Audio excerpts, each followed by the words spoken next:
Muy buenas noches, nosotros somos el equipo número 4. Nuestro grupo está conformado por Sofía Miranda, Sara Ibarra y quien les habla Juliana Moreno. En esta oportunidad les vamos a hablar sobre las ondas transversales. Bueno, antes de empezar a definir qué son las ondas transversales, pues es pertinente decir qué son las ondas. Una onda es una perturbación que se propaga a través de un medio y por lo regular este medio se deforma y luego se recupera. Y una propagación es la interacción de un agente externo con dicho medio.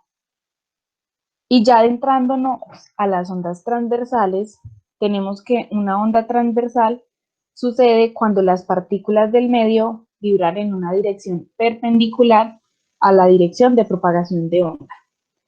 En la imagen que tenemos, podemos ver que nuestra dirección de propagación de la onda es nuestro eje horizontal y las partículas están vibrando, como lo pueden ver en las flechitas verdes, de arriba hacia abajo de forma perpendicular, lo cual significa que estas partículas forman un ángulo de 90 grados con respecto a nuestro eje horizontal.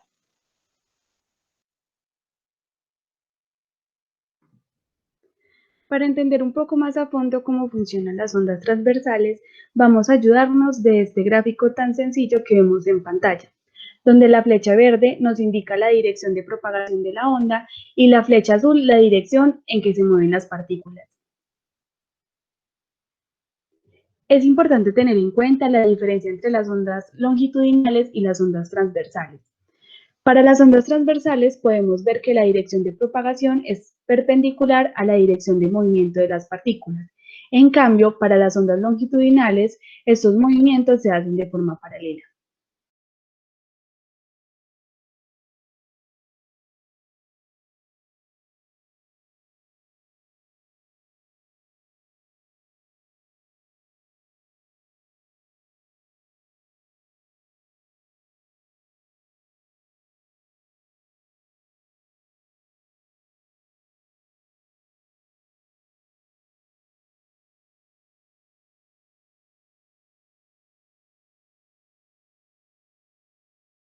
Para entender mejor el movimiento de las ondas transversales, vamos a imaginarnos un tanque al cual le cae una piedra, causando así una perturbación en el agua. En la imagen podemos ver perfectamente que la onda producida por la piedra al caer es una onda de tipo mecánico, la cual necesita un medio para propagarse y en este caso es el agua.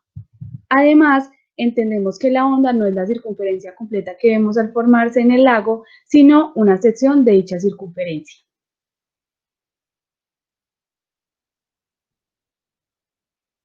Analizando este movimiento, podemos ver que a pesar de que la amplitud de la onda producida va disminuyendo según se desplaza hacia la orilla, su longitud de onda permanece constante.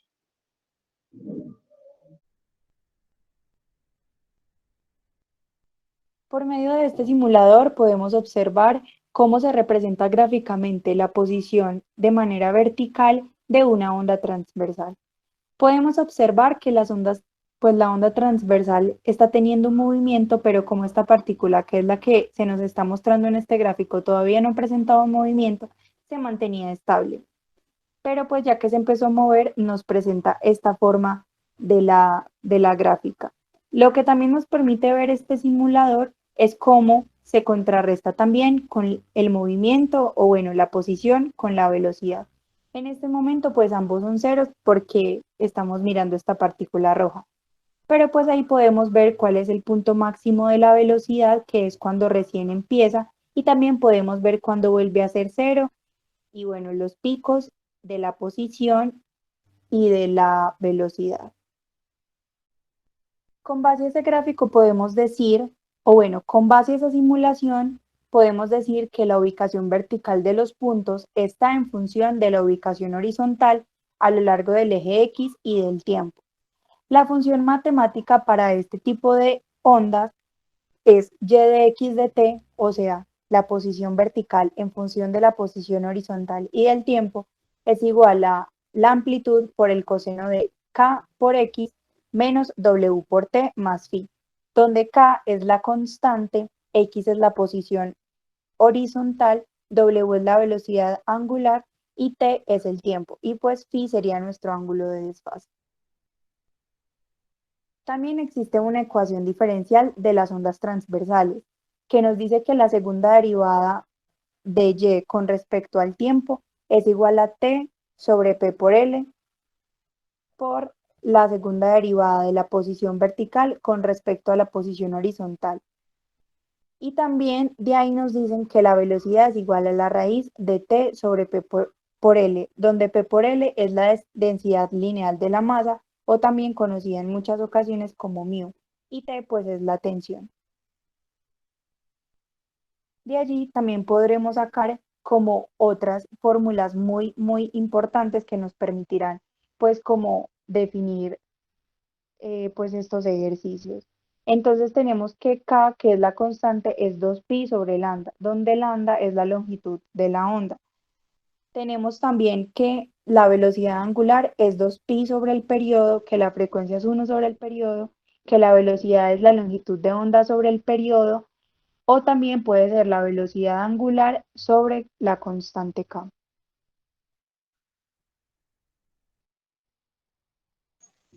A continuación, haremos el siguiente ejercicio para poder aplicar todos los temas que vimos.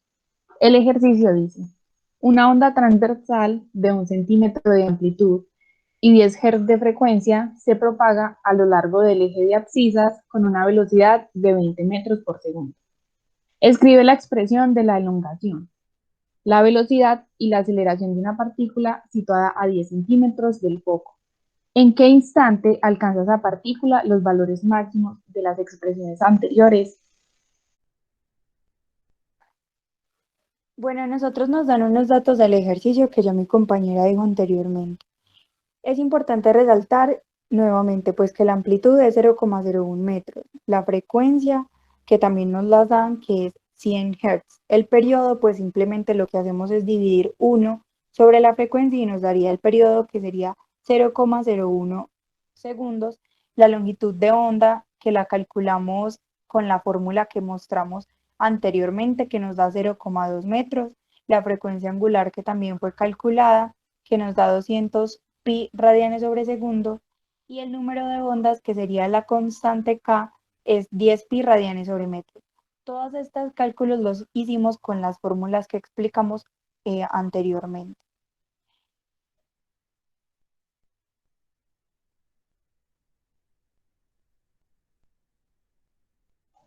Bueno, lo primero que hacemos es fijarnos en el punto A del ejercicio, donde nos dicen la expresión de elongación, que se determina sustituyéndola en la posición de la ecuación.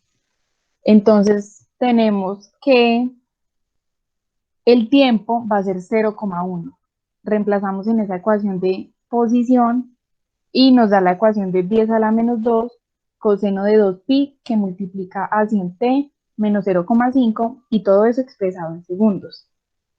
Pero nosotros sabemos que la elongación alcanza el máximo valor cuando este coseno es igual a 1. Y para que el coseno sea igual a 1, el argumento tiene que ser igual a 0. Entonces calculamos con ese igual a 0 nuestro t y ahí nos da que ese tiempo máximo va a ser de 5 por 10 a la menos 3 segundos. En el ejercicio B nos piden la velocidad de vibración. Entonces lo que tenemos que hacer es hacer la primera derivada de la velocidad de la ecuación anterior de posición. La realizamos y nos da menos 2pi seno de 2pi que multiplica a 100t menos 0,5. Y esta ya va expresada en metros sobre segundos. Sabemos que la velocidad alcanza el máximo valor cuando el seno es igual a menos 1. Por lo tanto, el argumento tiene que ser igual a 3,5 de radianes. Despejando el tiempo nos da que da 1,25 por 10 a la menos 2 segundos.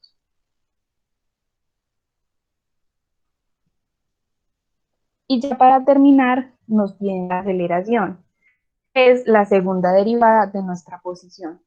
Entonces hacemos el respectivo procedimiento y nos da que es menos 400 pi al cuadrado coseno de 2pi que multiplica a 100t menos 0,5 y esto va expresado en metros sobre segundo al cuadrado.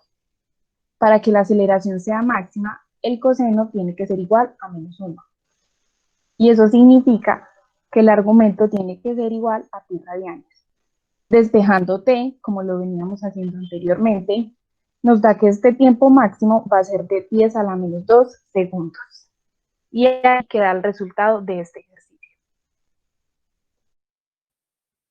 Bueno, y para complementar, vamos a hablar de dos fenómenos físicos muy importantes, que son la reflexión y la refracción de las ondas. Algo muy importante es saber cuándo ocurren estos dos fenómenos.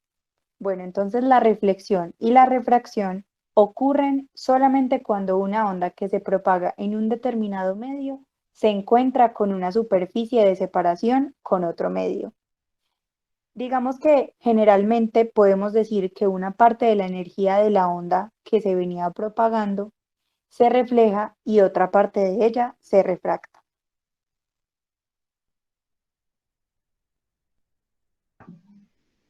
Para entender qué es la reflexión, vamos a utilizar el gráfico mostrado en pantalla, donde podemos observar una superficie que separa dos medios, un rayo incidente, un rayo reflejado y un plano neutro que sería la N. Entonces, ¿qué es la reflexión? La reflexión es el cambio de dirección de una onda que, al entrar en contacto con la superficie de separación entre dos medios cambiantes, regresa al medio donde se originó. Es decir, que cuando el rayo incidente choca con la superficie con un ángulo θ1, este se refleja en torno al eje neutro con un ángulo igual, en este caso θ2, que pertenece al rayo reflejado. Aquí es cuando se cumple la ley de que θ1 es igual a θ2.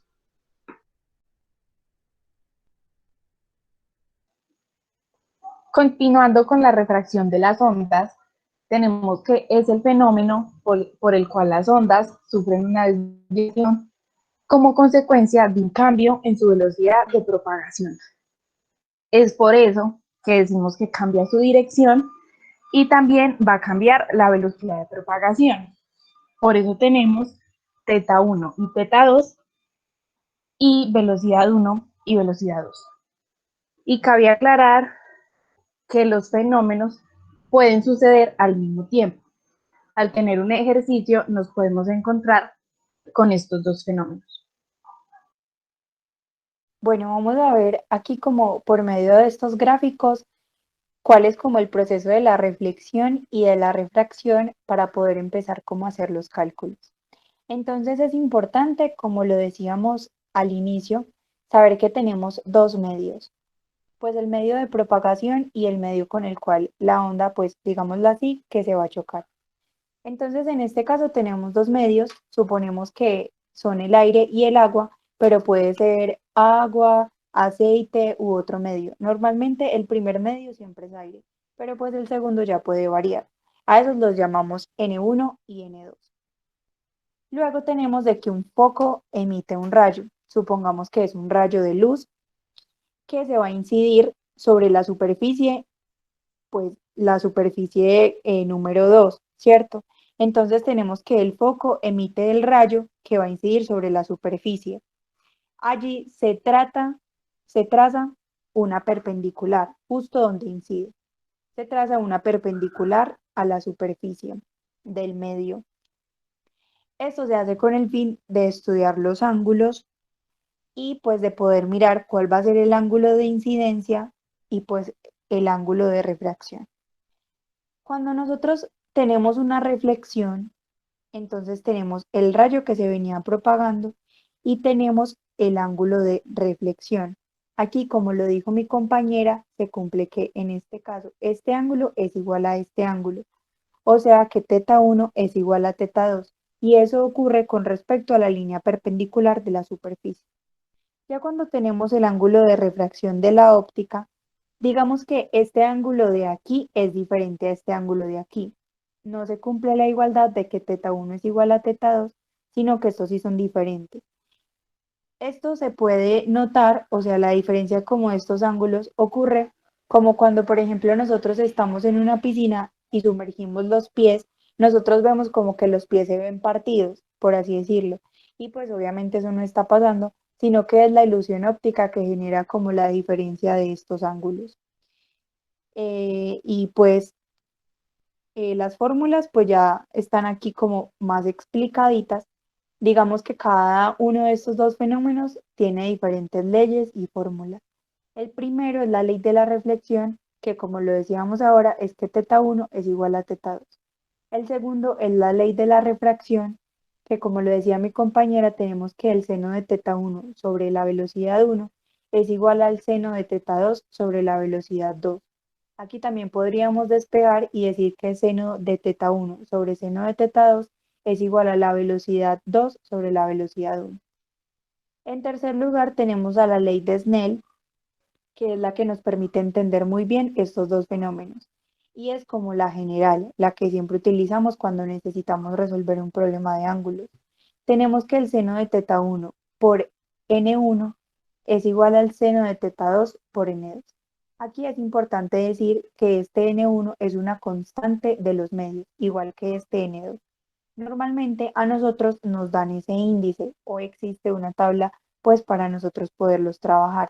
Sin embargo, en cierto caso de que no nos lo den, nos dan esta fórmula que es que n, que es ese coeficiente, es igual a c sobre velocidad, donde c es la velocidad de la luz, que normalmente es 3 por 10 a la 8 metros sobre segundo. Y la velocidad, pues sí nos la van a dar dependiendo de la partícula. También nos dicen que la velocidad es lambda por la frecuencia, donde lambda es la longitud de la onda.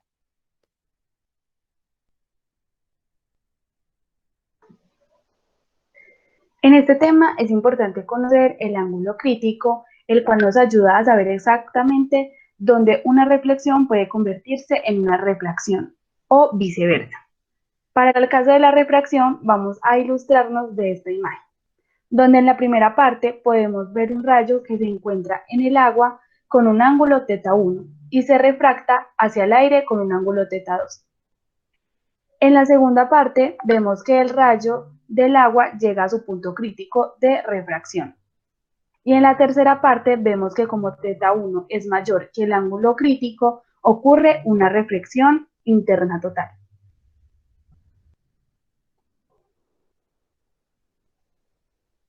En el caso de la reflexión, se dice que el ángulo crítico se define como aquel ángulo de incidencia, en este caso θ1, para el cual su ángulo de refracción es 90 grados. Por lo tanto, θ2 sería igual a 90 grados.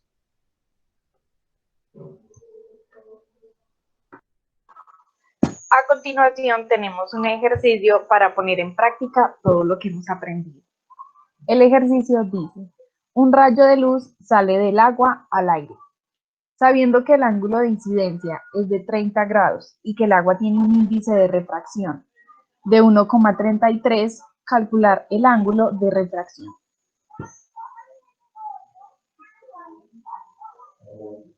Lo primero que vamos a hacer es sacar nuestros datos.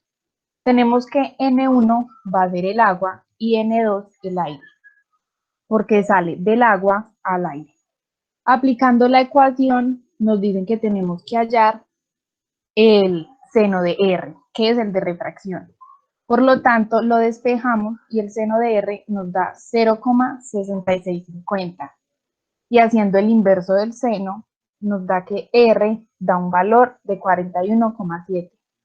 Cuando vemos esta fórmula, pues no hay que asustarnos porque nos cambiaron θ1 y θ2 por I y por R, sino que es una diferente nomenclatura. Y por eso decimos que como la luz pasa del agua al aire, el ángulo de refracción va a ser superior al de incidencia. Y por lo tanto, el rayo refractado se va a alejar de la normal.